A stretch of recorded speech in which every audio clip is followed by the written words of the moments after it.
Il existe une attente persistante selon laquelle la musique doit forcément parler de sexualité. Pour les artistes noirs, cette attente est encore plus marquée, comme si leur pouvoir d'attraction passait nécessairement par la sexualisation constante. Dans l'imaginaire collectif, un artiste noir serait plus crédible, plus visible, plus désirable s'il aborde ouvertement le sexe.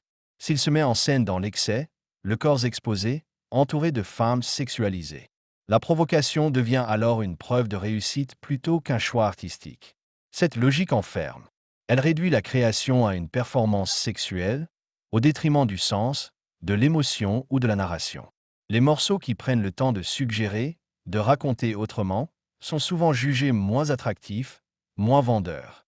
Lorsqu'un artiste noir refuse cette mise en scène, il prend un risque.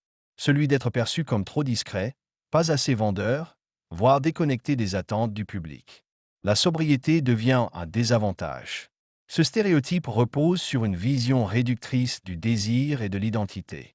Il suppose que certaines voix n'existent qu'à travers le corps et l'exhibition, qu'elles doivent séduire avant de pouvoir s'exprimer.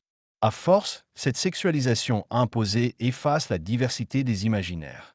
Elle limite les thèmes possibles, les esthétiques explorées, les récits personnels. L'artiste n'est plus reconnu pour sa vision, mais pour sa capacité à se conformer à un fantasme. Créer devrait permettre de choisir ce que l'on montre et ce que l'on tait. Mais tant que la sexualisation restera une condition implicite de visibilité, beaucoup d'artistes noirs devront négocier entre authenticité et acceptation.